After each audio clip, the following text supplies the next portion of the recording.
with Sister Brenda.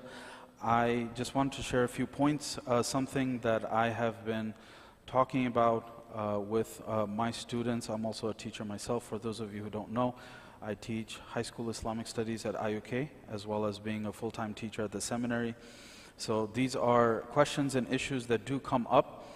I think for the most part, when it comes to the religious aspect of it, most practicing Muslims are of the agreement that it is something forbidden and such behaviors are not to be practiced upon. We're not, of course, talking about those who do suffer from what we would call SSA, same-sex attraction. However, we are talking about putting that into practice. As believers, Allah subhanahu wa ta'ala has given each and every single one of us different things to be tested by, and at the same time the willpower to resist it. So it's not about feeling a certain way, but rather putting it into practice, and of course going beyond that, being proud about the fact that you are practicing something which we consider to be sinful behavior. So we're not really talking about whether it's permissible or impermissible, simply because that's a very black and white issue. But I think when it comes to speaking about how we think about it and how we ought to talk about it with people who share the same values as us, or perhaps even others who have different political views but want to understand why we are so strongly opposed to it, I think a few things should be kept in mind. Number one, when people are usually posed the question, well, why can't you just accept it? Why can't you just accept it? I think that particular question requires a lot of unpacking, and the core assumption is that the religion should be adapted. The religion should be adaptable to the times, and therefore should be malleable enough that it could accept anything and everything, right? But it starts from one simple fact, that you and I are Muslims, which means we have a very specific set of theological commitments, right? We are committed to certain precepts. God is one. The Prophet Muhammad, peace be upon him, is his last and final messenger. And everything is dependent upon that. The Quran is the literal word of God. And therefore, any person who accepts these facts are basically committing themselves to following the will of their Creator, which means everything that Allah commands us to do, that's what we do. And everything that He tells us to stay away from, that's what we stay away from. It's not up to me to change the religion. It's not up to me to make the religion more palatable. The religion is as it is. It is not up to me to change the religion, but rather for me to fit the precepts of my religion, for me to fit the teachings of my religion, and not the other way around. Keeping in mind that when it comes to theological commitments, when it comes to believing in Allah, when it comes to believing in the Prophet Muhammad, peace be upon him, we are also accepting the idea of objective morality. We are accepting the idea of objective morality, which is that when it comes to the question of what is good and what is evil, then we don't leave it to human instinct, we don't leave it to popular culture, we don't leave it to shifting attitudes, we don't leave it to popular opinion, we leave it to revelation. We leave it to the word of Allah. We leave it to the teachings of the Quran, because again, that is the commitment that you and I have made. And what is the importance of having something as objective morality? As human beings, it's impossible for any of us to be objective. We are always subjective. No matter how much a person tries, they will always have some subjectivity in their opinion. Because we are human beings. We have biases, we have our backgrounds, we have our experiences, and everything bleeds in to what we say, to what we think, to what we experience. So when we are talking about rationalizing good and evil, it's very difficult to say that subjectivity does not come into play. It's very difficult to say that our subjectivity is going to be separate from what we consider to be good, what we consider to be wrong. Which means human beings, in order to function, need a source of objective morality. And again, as Muslims, we expect and we accept that to be Allah. We accept that to be the word of Allah. Because Allah, as our creator, has taught us what is good and has taught us what is evil. So we accept that, and it's not for us to change it. And it's very difficult for anyone to say that, why don't you just change it? Because it doesn't just work like that, right? When it comes to talking about this particular issue with students, children, and something that is becoming more and more prevalent in every aspect of society. You turn on YouTube, you turn on children's cartoons, Peppa the Pig, for example, you'll find same-sex couples, you'll find them in cartoons, you'll find them in animations, you'll find them very, very prevalent. And what's interesting is, of course, it started off with the idea of representation. Started off with the idea that these are invisible members of society who need to be represented so that they are known to others. But I think we've gone far past the point of representation, where it's now over-representation for a long time, and in a very, very disproportionate way to the exact figures of the population of that community, right? But it is beyond over-representation. Now it's into celebration and near veneration, because it's almost as if you don't celebrate someone with the same rigor, with the same enthusiasm that they feel, you are automatically bigoted.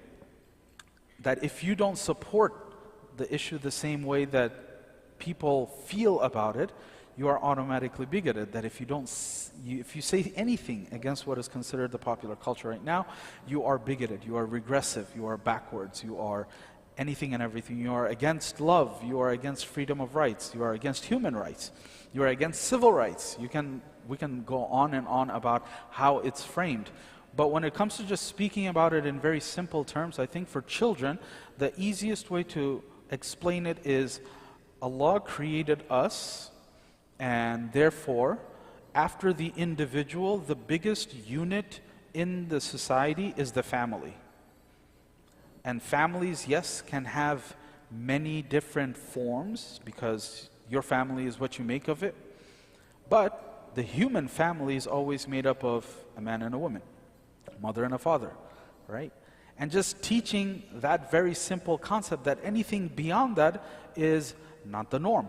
And I think if we say that something is not the norm, or something is not typically the way things are, or something is just simply scientific fact, it shouldn't be demonized, but it is. I think many of the public opinions are simply against facts at the moment, scientific, biological facts.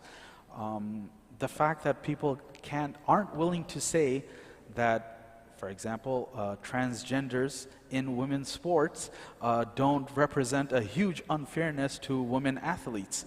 The fact that you can't say that, and you are unwilling to admit that there isn't a huge disadvantage, shows how far we have gone in this issue by actually not speaking about it, by actually not speaking up about it. And many a times, I think we feel that we are in the minority, but I think we are what we would be called the silent majority. We're unwilling to speak out simply because of what we call the court of public opinion. Especially when it comes to social media, people, when they speak out, people who have public platforms and they speak out, the way the backlash typically comes on, usually employers are tagged, and then sometimes addresses are posted, and the amount of hate that comes into, like, just think of J.K. Rowling, somebody who I grew up with as a beloved author, and someone who simply spoke facts about man, women, and the transgender issue, and the fact that she's been demonized and continues to be demonized, even though she hasn't said literally anything wrong. Like, nothing is, she's not speaking on assumptions, she's speaking on facts. So when it comes to thinking about this in the public sphere, every single one of us are part of the silent majority. I have a personal take on a lot of the statistics that people show that the overwhelming population is in support of transgender issues and gay rights. I feel like a good number of those who say they approve are unwilling to actually voice their own thoughts, simply because it's unsafe. Politically, financially, socially, it's not the best thing to do. And at the same time, when it comes to something that, if you think about it, a very privileged few actually care about, people are genuinely concerned about their livelihoods. They are concerned about their families. They are concerned about their futures, their children's futures. And when it comes to thinking about things that are literally first world issues, talk about this thing to somebody in Africa, somebody in Asia, somebody in the Middle East, and say, yeah, I'm just trying to survive. This isn't something that I'm trying to do, right? But the fact that our entire culture can be so dominated by something so wrong, right, is an indictment of how things can go wrong if the silent majority stays silent, if the majority actually stays silent. Now, be very clear about it. My personal feelings, my personal beliefs, our personal beliefs and our commitments are not, of course, shared by everyone, which means somebody who doesn't have the same theological commitments as you and I is free to think as they wish. That's fine. They're free to practice as they wish. Some people might not agree with me, but we do live in a country where you are allowed to do as you wish within law. But that's where we are concerned. We're not talking about what we can or cannot do within the law in the privacy of our homes and in our institutions. We are talking about the public sphere. We are talking about the public space. That when all of us are coming out together, when all of us are together, what are the norms? What is supposed to be the threshold? And I think that's been pushed over the years to the point where it's getting worse and worse. And of course, when Sister Brenda shows the impact is had on the curriculum and the things that are being introduced in the school system, I think many of us might know about it, we might not know about it, but you'll realize how insidious it is, because it started off as an issue that people used to talk about once in a while, and then it became an entire month, and then it became corporate sponsorships, and then it became XYZ, and then it became pronouns, and then it became, and you can have a list on, and up to the point where you have children in primary school being introduced to these things. And the question, of course, is why are children being introduced? Why are children being indoctrinated in these things? We're not trying to shield them from the world. They're going to see the world for what it is, but we don't need to expose them to something like this at their age. It's not appropriate. Again, that's something I'll leave up to Sister Brenda, but my two main points was, as a Muslim, when you talk to other Muslims and when you talk to people of other faiths who share the same values as you, your starting point is always my theological commitments to Allah, to His Word, to His Prophet, teaches me objective morality. My objective morality is non-existent because I can't decide what is right or wrong. I have to be told what is right or wrong. And Allah teaches me what is right or wrong, and therefore, this is what I think. When it comes to teaching children, or at least young children, about these issues, talk about the individual, talk about how Allah created us as a pair, Adam and Eve, and then moving on from that, the bigger unit after the individual is the family. The family can be what you make of it, but the norm is a man and a woman, mother and a father, and so on and so forth. And the last thing, we live in a country where people are free to disagree. People don't have to follow us, we don't have to follow them. But when someone says something, they should be given the ability to say it, and they shouldn't be censored. Right? As difficult as it is when somebody talks about Islam in a very negative way, we don't have the legal right to censor them, but we have the platform to answer back, right? But that platform is taken away when it comes to speaking out against LGBTQIA plus issues, right? And things are going to get worse before they get better, but hopefully, inshallah, with everyone actually being aware, taking part, active effort, making dua, taking care of their flock, as we say, inshallah, Allah will make it easy. Jazakallah.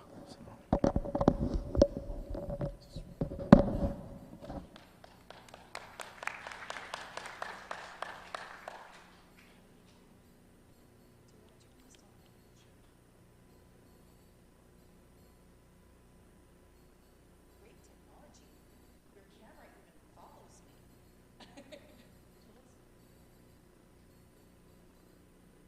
That was, he did an exquisite job of explaining. Oh, I don't know, can you hear me or do you want me to wear this too? Is this enough? Okay. I'm pretty good at it. I want to give you a little backstory and I want to know how much time I have so that I can. And then you want to do Q&A after that? Okay, great.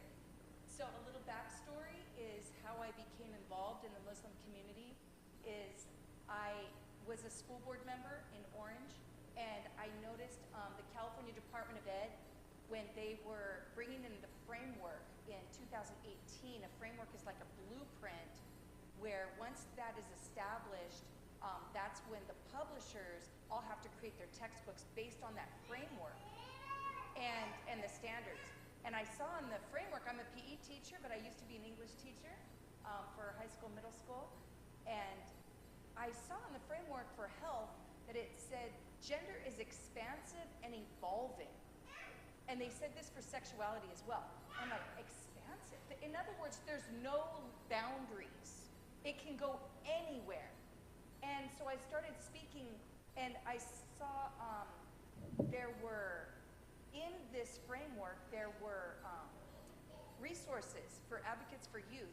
And I started going to these resources, and I saw that they were targeting Muslim youth and Arabic. And when I saw that, it literally was telling kids that the Quran taught that there's many genders, and according to Islam and the prophets, that there are many sexualities. And I'm like, I'm not Muslim, but I know that's a lie, okay? So I thought, I need to tell an imam. So I went to the Orange County, I think it's Garden Grove, Imam Siddiqui, who's also a professor at Chapman University. And I went to him and I showed him the things that they were teaching, and it was especially a lot of ways online. So a lot of times, you know, parents, it's things you're not seeing even in a textbook because they're reaching behind parents that way. And I thought, wow, how deceptive that is. And of course, he was disturbed, and then that's how it got rolling. He introduced me to other imams. I went on the Dean Show a few times, and I've been on a few other Muslim podcasts with Colorado and different, all over the place, and I really enjoy your community. I just want to ask you real quick, on a scale to 1 to 10, 1 being not at all, 10 being a lot, what do you feel like your knowledge is of this subject and how it's being taught in the schools? Can you just give me a show of hands? 1 not being very much at all, 10 being you're very knowledgeable about this. So I can kind of have an idea. Or go like this if you really don't know. Okay, so there we go. So I do have a few things I want to make sure you take home with you. And I want to give you resources, okay? And my website does that. I started an organization called interfaithforkids.com. That's our website. Imam Mustafa, some of you might know him. He's on one of my consultants. So I'm working with Jewish rabbis, with imams, with Catholic priests, with Protestants of many different language groups, because with critical race theory, their objective is to divide us, okay? To put us away from each other in order to create division and hate, okay? But, so I'm trying to do the exact opposite and bring people together. People who are like-minded when it comes to our families and the love of our children, right? One thing I do want to address, and I do want to show a few videos to start out with, because I think the videos are things that you can easily share. And by the way, my website is in all different languages. It has Google Translate, and so you can, any of the articles, you can translate it. But the term, does anybody here work for any type of corporation or schools or anything like that? Okay, so we have to take, by law, sexual harassment trainings. Have you taken it online? How many of you have heard the term sex assigned at birth? Sex assigned at birth. They want us to just swallow that. But sex is not assigned, right? I mean, we know that it is ordained by our Creator. And He has given us to be either male or female, such as the Quran teaches, the Torah teaches, the Bible teaches. But also it's part of the founding of our country. The Declaration of Independence says we are endowed by our Creator with inalienable rights. So I am trying to go on the offense instead of just the defense. Because when you go through those sexual harassment trainings, which all the teachers go through, all school employees go through, okay? I am putting a complaint against my employer to say, this goes against my protected class as my religion. I'm a Christian. And I do not believe that sex is assigned. So I'm going through the EEOC, which I think stands for Equal Employment Commission, correct? Which is federal. Now, I already tried to go through the California Civil Rights, and they shot me down. Why? Because it's state. But federal, I have a chance. Because if it's Supreme Court is conservative, right? And so if I lose in California, I can keep going and maybe I'll go to Supreme Court. I hope so. I hope so. Okay, so I want to start off with a video to show rabbis, imams, different nationalities coming together to stand unified. It's 11 minutes, okay? Is it showing up here? Okay. Okay. And my husband is a pastor, by the way. We have been in ministry together for many years.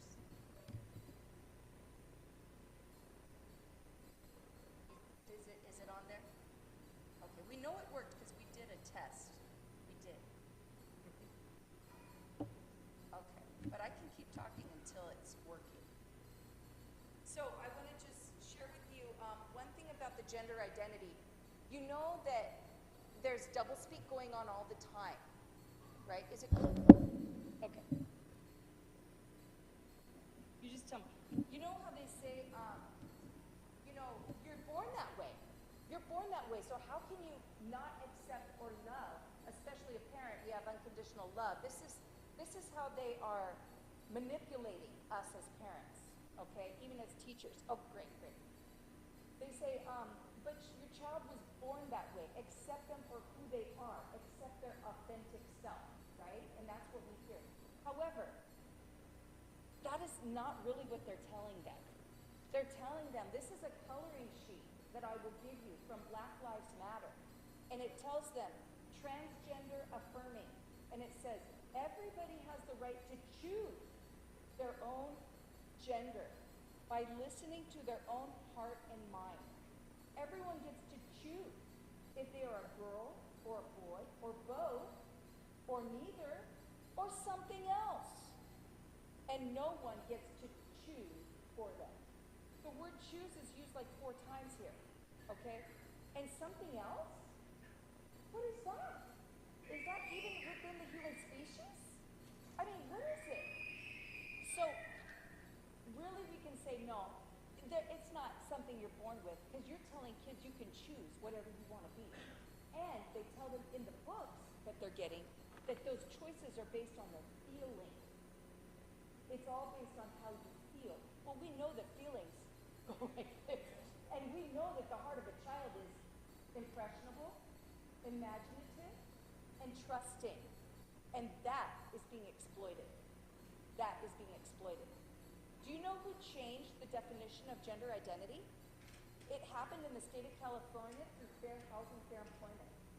It changed in July of 2017 to me, male, female, neither, both, something else.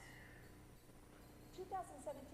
I joined their meetings and said, that should have been a press release. You didn't even tell the residents of California that you changed the construct of humanity behind our backs, and yet they're showing up in our preschool books.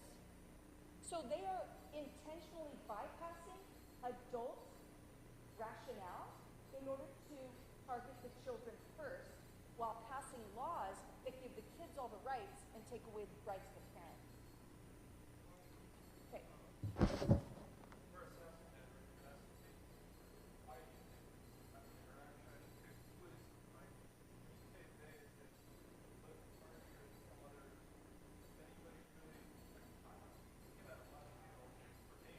Yeah. Right.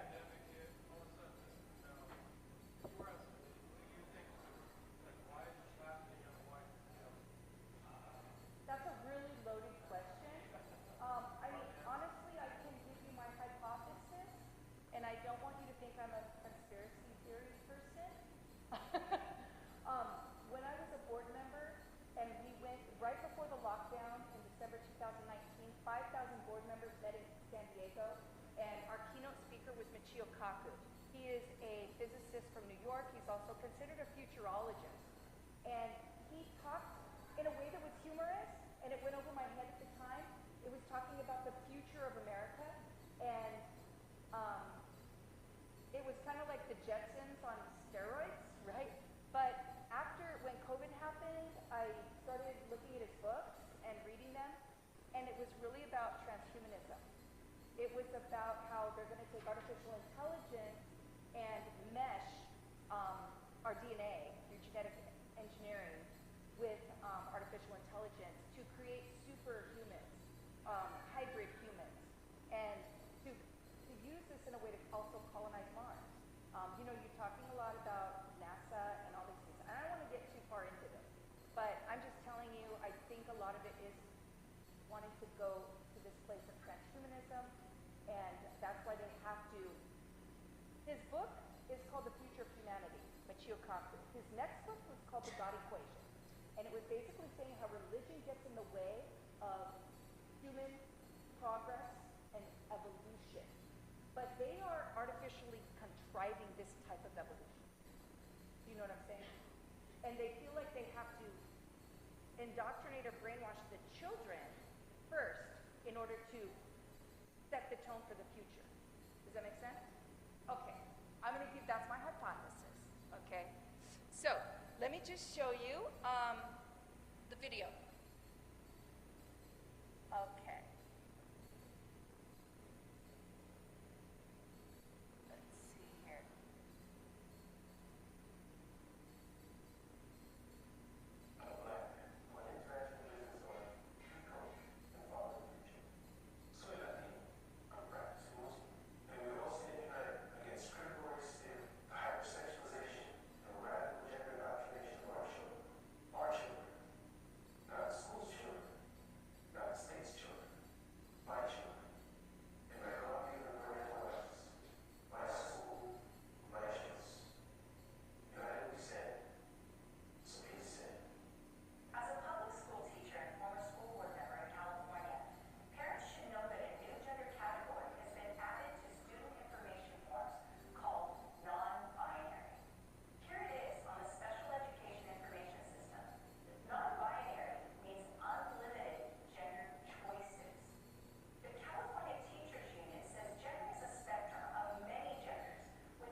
tried, we didn't get it.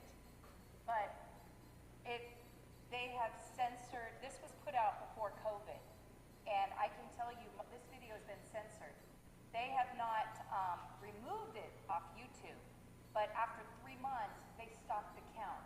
So for years, it's said it's only had 5,000 views, but I know it has a lot more than that. I guess I'm lucky that they didn't take it out altogether, such as Imam Mustafa just had his sermon removed completely from YouTube when he taught off the Quran, what the Quran teaches about gender and sexuality. So it's hard to believe this is America right now. It doesn't feel like America because we are being squelched. They have an agenda. And I want to tell you just how insidious this agenda is by showing you, when I saw in my school these books that were telling kids that their gender can change like the weather based on their feelings. And I'll show you some screenshots right here. Here's a picture, all these pronouns. Right here, all these pronouns. I thought it would get bigger. Maybe it's not. Here's the pages where it says they can change like this. Look at the question mark over this child's head. Do you see that? It's right here. The LGBTQ, the Q means queer or questioning. So they are literally causing the confusion in the children. So that when they are considered questioning, if a child automatically just says, after reading a book like this, says, I'm not sure of my gender. Well, who wouldn't be after reading all these pronouns, right? This confuses adults. Then I noticed in my school, keep in mind, my school district is 98% Hispanic immigrants, many non-English speaking. So I noticed before COVID, they started putting in these metallic posters that had the National Suicide Hotline number, Trevor Project number, and these anti-bully numbers. And so I thought, why are they in kindergarten bathrooms on eye level, this low? That's weird. So because I know these books can cause mental crisis, I pretended to be a child, and I used my phone and I texted them, and I said, I'm not sure of my gender. I'm scared about puberty. What should I do? And then they surveyed me. They sent me a survey on the National Suicide Hotline, and I'm going to show you that survey. It gave me 11 genders to choose from. This is against the law. You're not supposed to be surveying minors without parent consent. Here's the survey. It asked me, are you agender, boy, man, gender fluid, gender queer, girl, woman, intersex, non-binary, trans? Are you trans-masculine, trans-feminine, two-spirit? Do you prefer not to answer, or do you want to write in your own identity? Wow. Wow. And then they said, oh, since you're LGBTQ, you need a safe space. So we're going to let you go to the Trevor Project. The Trevor Project, then, right here, this is all online. This is coming through our school systems, under mental health, under suicide prevention, under anti-bullying. And it says, you can go into these chat spaces so that, if you're anxious or need a friend, you can go and talk to your friends. So I went in, checked it out. And here's the poster that was in our bathrooms right here. We care. Of course, you see the rainbow heart on the bottom. We care. Here's Trevor Space. It is an affirming international community for ages 13 to 24. They're already mixing kids with adults to talk to strangers. So what I did is I'm in my 50s, okay? I just lied about my date of birth, put down that I was 13 years old, and I made up an email address, said I was Rainbow Smurf. And I I went in and I saw these chats. I didn't talk to kids in there, but I saw chats saying, I'm lonely and I need a friend. And somebody would pop up and say, I'll be your friend. This is what pedophiles do. This is what exploiters do. I'm going to show you the chat clubs I found. The Witchcraft Club. The Furries United Club, where they pretend to be animals. This is a gateway to bestiality. The Chosen Family. If you don't have parents or a family that accepts you as you are, we'll be your parents. We'll be your brothers and sisters. You don't really need your biological family. That's what cults do. It has the Gay Men's Club, and the motto here says, let's talk about boys, exclamation point. They're not even hiding it. Regression space, that's age identity. That means we can regress to be, even if we're older, in our minds, we're really 12. It's age regression. Non-binary pals, and non-binary can be anything, any identity. The Autism Club. This really bothered me because I'm a special ed teacher, and kids with autism are much higher prone to be exploited like this. The Roommate Squad. Let's pretend to be roommates, and they charge a monthly rent. It was like $10 a month. I also saw things like Guilt and Secrets Club, and things like this. Very, very disturbing. You can go on my website, and you know what? I put down the conversation that I had with the counselor. You will find that because we had COVID, they used this mental health crisis. I really believe that because they didn't have to close the schools the way they did, and so they created a crisis and say, oh, we have the solution. And yet the solution is corrupt, and it's behind parents' backs. Let's see here. You can look at this. I don't really want to go into all of this, but I do want to tell you that because they're saying, oh, it's good if peers can counsel peers.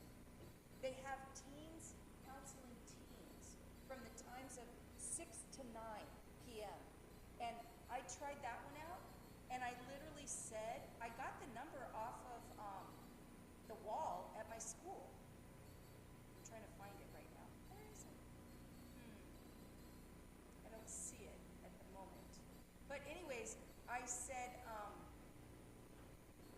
I identify as a vampire cat. And the teenager on the other end said, well, I feel that whatever you think you are, it's okay to be your authentic self. I mean, are you kidding me? This is crazy. And then I wanted to ask them questions. This is a teen counseling me. I feel lonely and I would like to make friends on Trevor Space. Can I share my phone number on Trevor Space? And they said, well, build trust first. Are you kidding me? I mean, that's terrible advice to share your phone number. There is a group actually called Gays Against Groomers. It is the homosexual community that is going against a lot of this gender stuff. And so I called them because when I started bringing this out to the public, I was being accused of being homophobic and transphobic and all those, bigots and racists and all those things. So I reached out to Gays Against Groomers and I said, can you check this out? I mean, this is actually exploiting the very community you say you're trying to protect, the LGBT community. It's exploiting those kids. Will you check it out? And when they did, they wrote an article about it and said they found kids sharing their addresses on there, which is that's a recipe for kidnapping, right? And we already know we have a human trafficking epidemic. And I believe sincerely that this is being used as a pipeline to human trafficking. I want to we don't have time to show it, but I just want to show you right here. I created a 3-minute video. I guess I'll just show it real quick since it's only 3 minutes. So that people could share this, and because I just shared.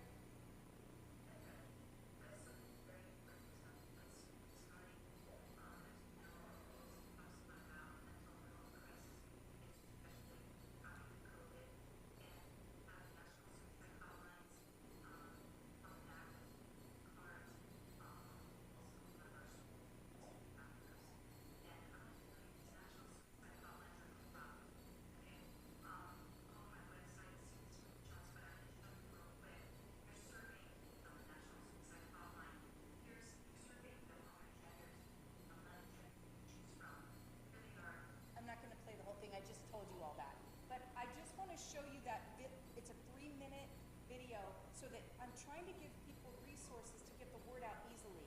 And it's a short video, it shows the screenshots, but it also tells them where to go to see it up close and to actually read my conversations. And honestly, anybody can do this. You can check it out for yourself. It's trevorspace.org. You can put in a birthday and just see how easy it is for anyone to get on there and access kids through school. Thank you so much. Yes. Due to time Yes. restrictions, okay, we'll take one question from each side, but then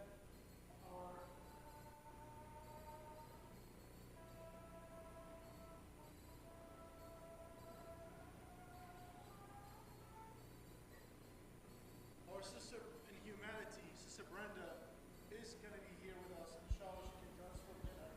Okay? And we can approach and talk and everything. As you see, we're very scratching the surface already. Okay? And Ansar Academy will try to put a program to address this deeper. Maybe we'll look at it on a Sunday. But we do need the commitment from you to be here. Sister Brenda on a Friday go over an hour to be here. Okay? Which we greatly appreciate. She can only for much time. So I don't want to take too much time. Those prayers turn up. Let's take one question from each side. Please make it like important for him.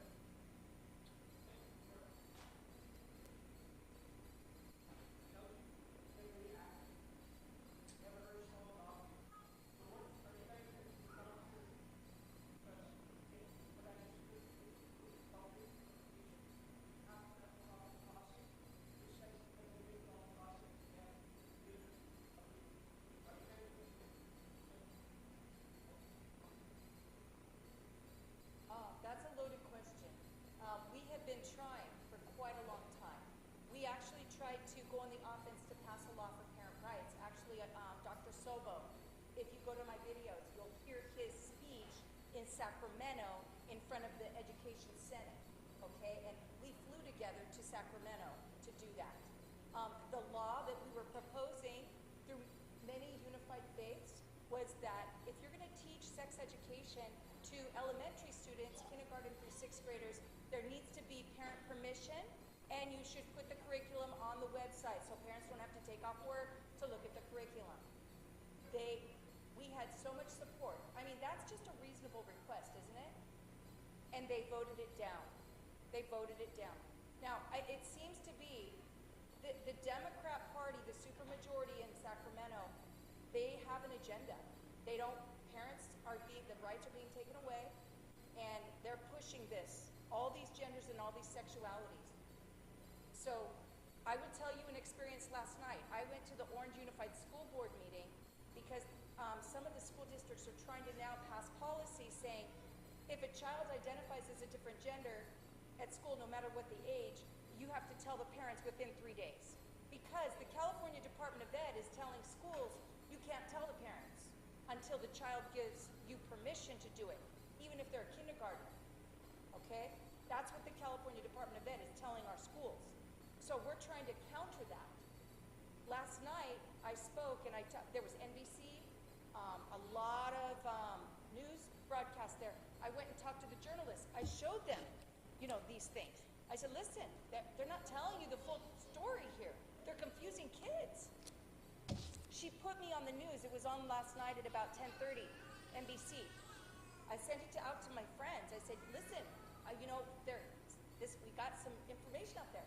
She said, you're not on here, Brenda. I'm like, what? It was on last night. The teachers union called them and told them to take me off. So if you go to that same link, this is gone. They changed it. So there is definitely agenda, and I would just tell you, when you get these, this is the coloring sheet from Black Lives Matter, but I went to a teachers union conference, and I passed these out because it's QR codes to say facts about our teachers union and how it's corrupt and taking away parent rights. Teachers are parents. We're paying for them to take away our rights. But most teachers don't know because they're not involved in the political aspect of their union. They just know it gives them higher pay raises and better benefits and better retirements. They're not paying attention to this. So when I went and passed it out to teachers, do you know what the teachers union did? They suspended me from my own union. I'm a member and they suspended me. I said, wait a second, you say you're against suspending even kids. I want restorative justice practices. But they wouldn't give it. So, yeah. I want you to take these home though, okay? Any question on this side? Okay, yes.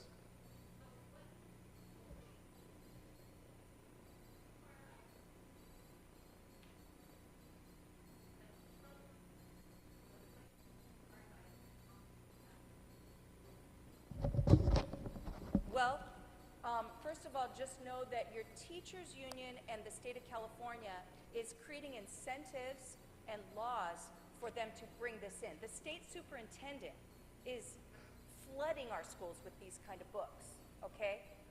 His name is Thurman.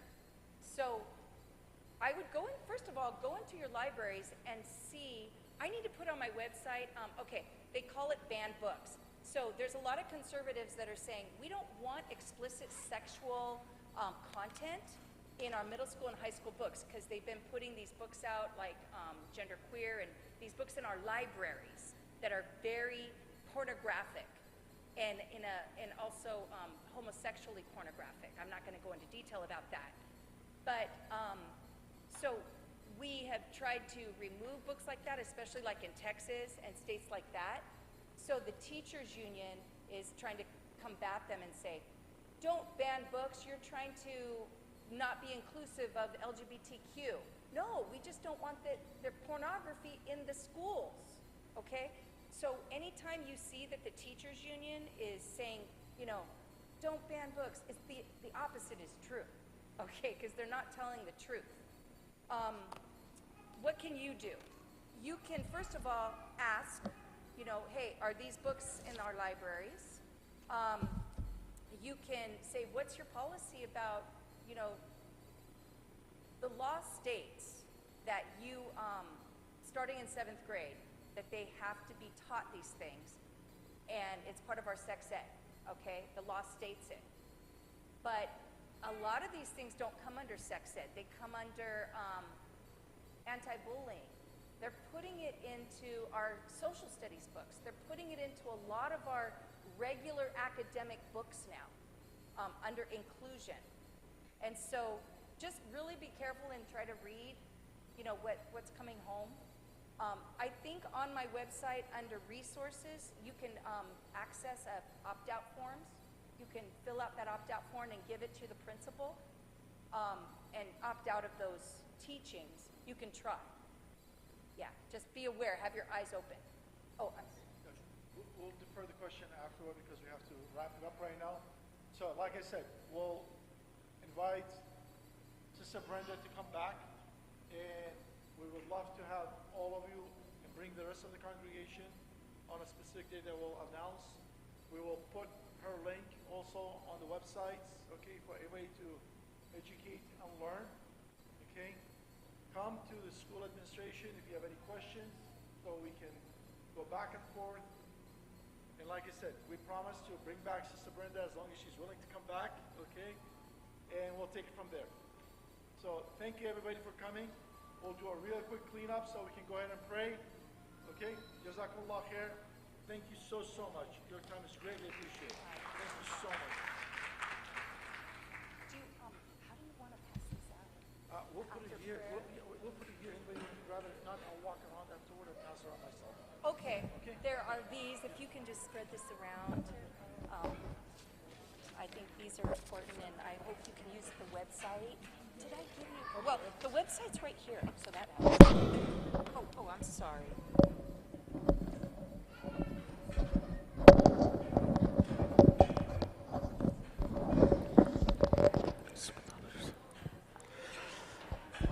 الله أكبر الله أكبر الله أكبر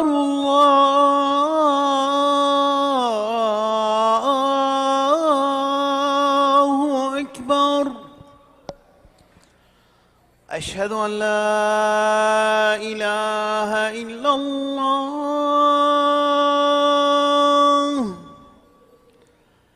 أشهد أن لا إله إلا الله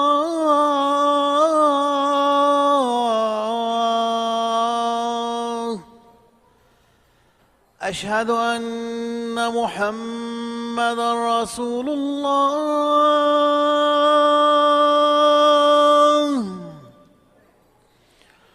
أشهد أن محمدا رسول الله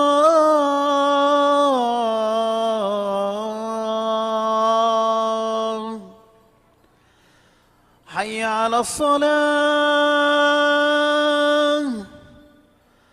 حي على الصلاة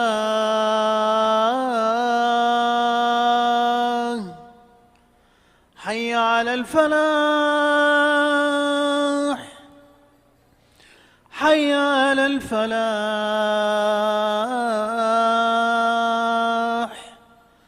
الله أكبر الله أكبر لا إله إلا الله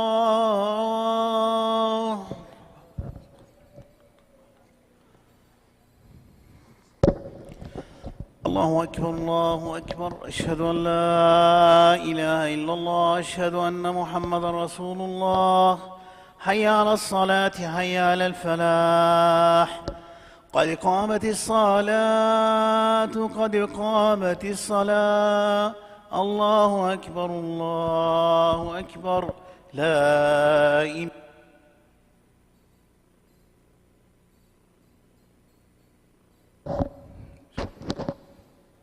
Stow terju. Shoulder to shoulder, please play with Kushu, inshallah.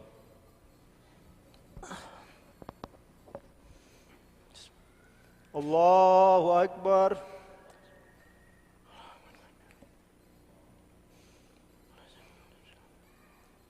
Alhamdulillahi Rabbil Alamin. Ar-Rahmanir Rahim. Maliki Yawmiddin. إياك نعبد وإياك نستعين اهدنا الصراط المستقيم صراط الذين أنعمت عليهم غير المغضوب عليهم ولا الضالين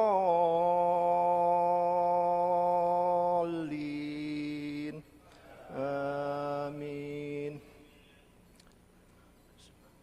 سبح اسم ربك الأعلى الذي خلق فسوى والذي قدر فهدى والذي أخرج المرعى فجعله غثاء أحوى سنقرئك فلا تنسى إلا ما شاء الله إنه يعلم الجهر وما يخفى ونيسرك لليسرى فذكر إن نفعت الذكرى سيذكر من يخشى ويتجنبها الأشقى الذي يصلى النار الكبرى ثم لا يموت فيها ولا يحيا الله أكبر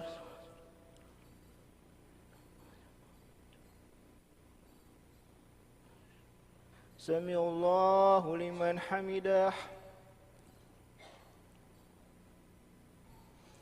الله أكبر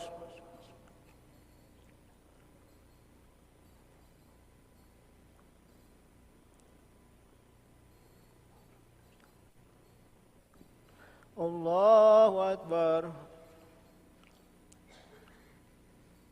الله أكبر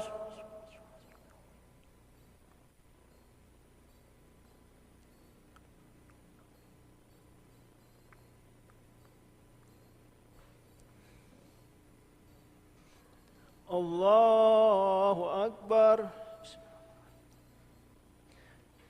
الحمد لله رب العالمين الرحمن الرحيم مالك يوم الدين إياك نعبد وإياك نستعين اهدنا الصراط المستقيم صراط الذين أنعمت عليهم غير المغضوب عليهم ولا الضالين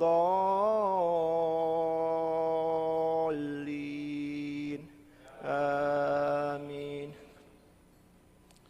قد أفلح من تزكى وذكر اسم ربه فصلى بل تؤثرون الحياة الدنيا والآخرة خير وأبقى إن هذا لفي الصحف الأولى صحف إبراهيم وموسى. الله أكبر.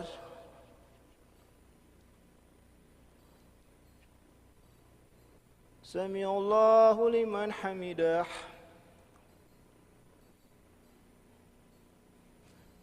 الله أكبر.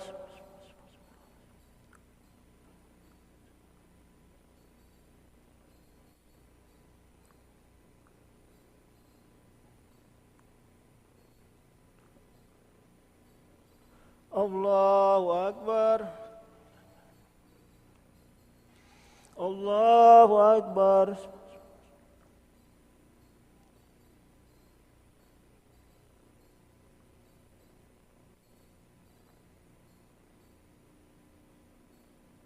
الله أكبر.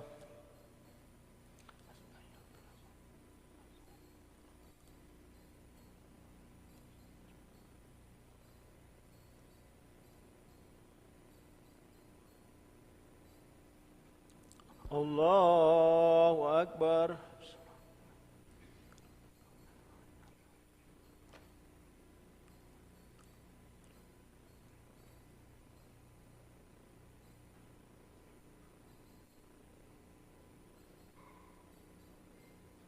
الله أكبر.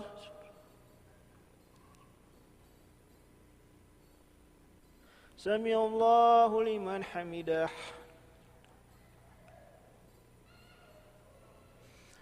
الله أكبر.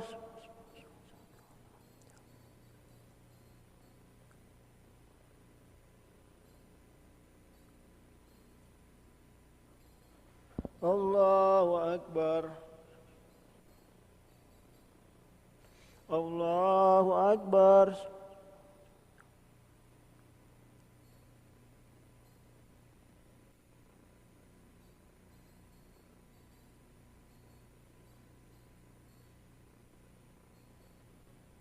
الله أكبر.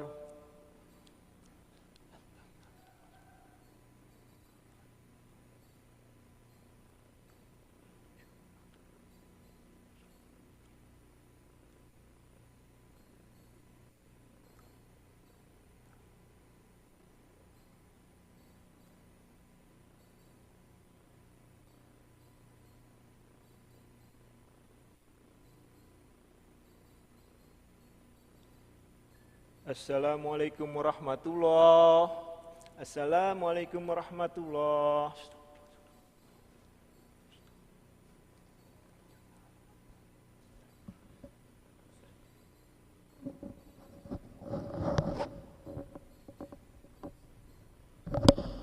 Assalamu alaikum. Jazakumullah khair all for attending, inshallah. It was a great program.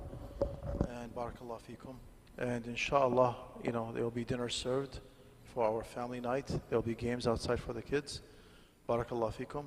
And we thank our masjid and the leadership for putting this wonderful night together. And we also thank the school for bringing such a powerful guest speakers. And Imam Zaid, who regretfully had to leave, but alhamdulillah, shukr. He gave us a wonderful talk, inspiring as always. It's so good to see him here and to listen to him. Barakallah fikum and jazakumullah khair, and enjoy the rest of the evening. Assalamu alaikum.